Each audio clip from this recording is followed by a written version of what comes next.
Magandang araw sa inyo mga bata. Magandang araw po, ma'am. Magsitayo ang lahat at tayo ay manalangin. Sa ngalan ng Ama, ng Anak, ng Espiritu Santo. Amen. Panginoon, maraming salamat po sa inyong biyaya sa araw na ito. Gabayan niyo po kami sa aming leksyon, naway maging aktibo at ligtas kami sa anumang sakuna. Amen. Sa ngalan ng Ama, ng Anak, ng Espiritu Santo. Amen. Magandang araw ulit sa inyong lahat. Magandang araw din po, ma'am. Magsiupo na ang lahat at ayusin ang inyong mga upuan. Pag sinabi ko ang inyong pangalan, sabihin present, okay? Okay. Kisha, Present, ma'am. Eliza, Present po, ma'am. dahil dyan, walang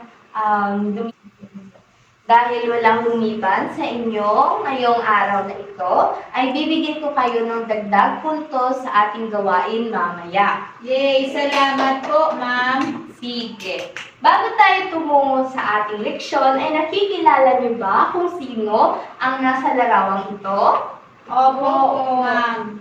Siya po ay si Dr. Jose Rizal. Tama, siya ay si Dr. Jose Rizal, ang ating Pambansang bayani. Tama. Bakit nga ba naging pambansang bayani si Rizal?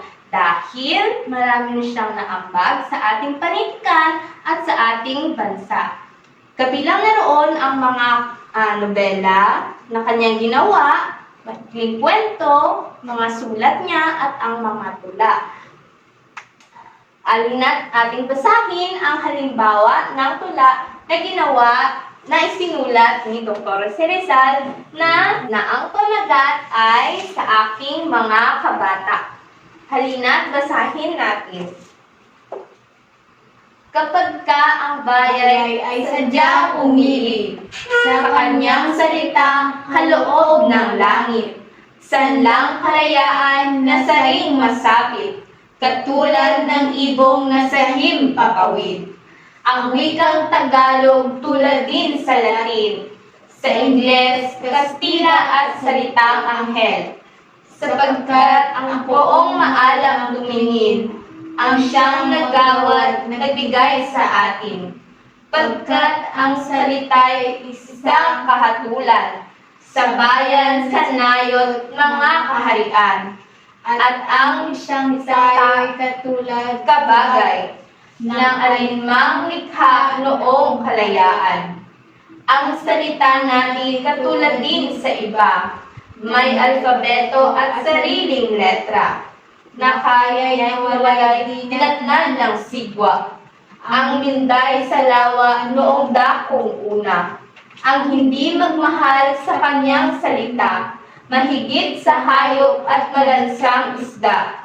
Kaya ang marapat pagyamaning pusa, katulad sa inang tunay na pinagpala. Nauunawaan niyo ba ang nais ipabatid sa atin ni Dr. Jose Rizal? Opo.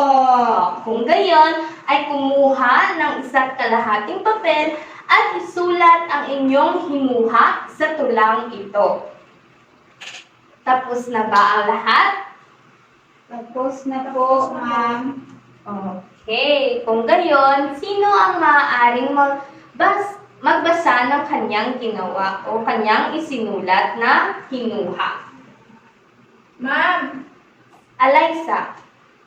ang tulang ito ay nasasabi na dapat nating mahalin at pahalagahan ang ating wika. Tama. Ang nais ipabatid sa atin ni Rizal ay dapat nating pahalagahan ang ating wikang pambansa.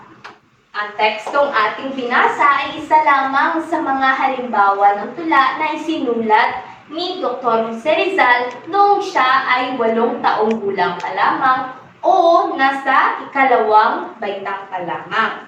Kayong nasa 4 na baitang ay alam kong kayang-kaya niyong gumawa ng tula katulad din nito. Ngunit bago natin bago tayo tumungo dyan, ay atin munang tatalakayin kung ano nga ba ang tula at ang mga elemento nito.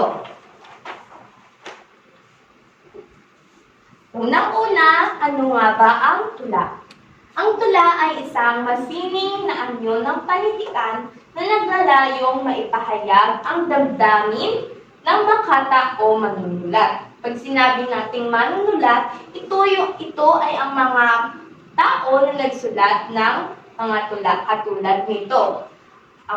Katulad ni Dr. Jose Rizal. So, sa pagsulat ng tula, meron tayong 4 na elemento na dapat tandaan. Unang-una na dito ay ang taludtod. Ano nga ba ang taludtod? Ang taludtod ay ang mga linya sa bawat linya sa isang tula. Balik tayo sa ating binasang teksto at binasang tula kanina lamang. Pag sinabi nating taludtod, ito yung mga linya sa bawat tula. Ito ang taludtod, isang taludtod, 2, 3, at 4. Ito ang tinatawag nating taludtod. Ito yung mga linya sa bawat tula. Sunod, sukat. Ang sukat ay bilang ng mga pantig sa mga taludtod. Pag sinabi nating pantig, sa English, ito ay ang syllables. So sabi dito, ang sukat ay bilang ng mga pantig sa bawat taludtod. Halimbawa, dito sa unang taludtod, ilang sukat mayroon dito? So, meron tayong kapagka ang bayay sadyang umiibig. Meron tayong 12 sukat sa unang taludtod. Sa pangalawang taludtod, sa kanyang salita kaloob ng langit. Sa kanyang salitang kaloob ng langit. Meron ding 12 sukat. Ganon din sa ikatatlo at ika-4 na taludtod. Tungo naman tayo sa saknong. Pag sinabi nating saknong, ito ay ang magrupo ng mga taludtod. Ito ang tinatawag nating saknong, grupo ng mga taludtod. Nakuha ba? Opo. Sunod at ang panghuli ay ang tugma. Ang tugma ay ang pagkakapareho ng titik o tunog sa hulihan ng bawat taludtod. Kung napapansin nyo dito, ay magkakapareho ang hulihang titik at tunog sa ika-4 na saknong. At ito ang tinatawag na tugma. Ma'am, tanong ko lamang, paano kung hindi nagkakapareho ang titik at tunog sa mga saknong? Well, tinatawag din po ba itong tula kahit hindi tugma ang mga huling titik at tunog? Oo, ito ay tula pa rin. Pero dapat ito ay may sukat. Katulad dito sa may unang saknong. Ang sukat nito ay 12 sa kada taludtod. Kuha ba? Opo. Sige. Meron ba kayong mga katanungan? Wala po. Kung wala na, ay ako muna ang magtatanong sa inyo. Okay lang ba? Opo. Sige. Unang katanungan. Ano ang kahalagahan sa pagsulat ng tula? Kisha. Na ipamamalas ang damdamin ng mga manunulat. Tama. Sunod, Bakit mahalaga ang apat na elemento sa pagsulat ng tula? Ma'am, Eliza. ito ay mahalaga upang makagawa tayo ng maganda at makabuluhang tula. Tama, mahusay. Palakpakan ninyo ang inyong mga sarili. Upang lubos nating maunawaan ang ating leksyon ngayong araw, ay kumuha kayo ng inyong activity notebook. Nakakuha na ba ang lahat? Opo. O, sige. Sa inyong activity notebook, sumulat ng tula na may isang saknong na may 4 na tulugtod tungkol sa kalikasan. Kuha ba? Opo. O sige. Tapos na ba ang lahat? Opo. Kung gayon, ipasa nyo na ang inyong activity notebook. Okay.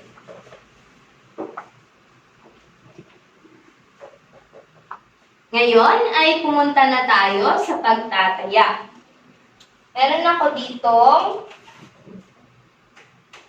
sagutang papel. Nais kong ipasa nyo ito sa inyong mga kaklase. Basahin at unawain ng mabuti ang panuto bago kayo mag-answer o sumagot sa inyong mga sagutang papel. Tapos na ba ang lahat? Opo, ma'am. Maaari nyo nang ipasa ang inyong mga sagutang papel. Maraming salamat.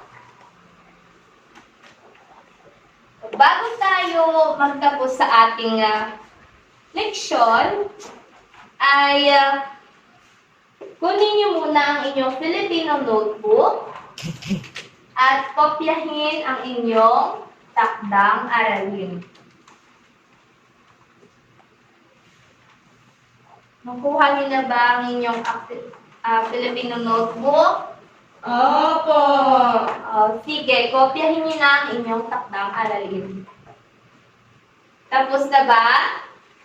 Opo, ma'am. Sige. Magsitayo na ang lahat. Tayo ay manalangin.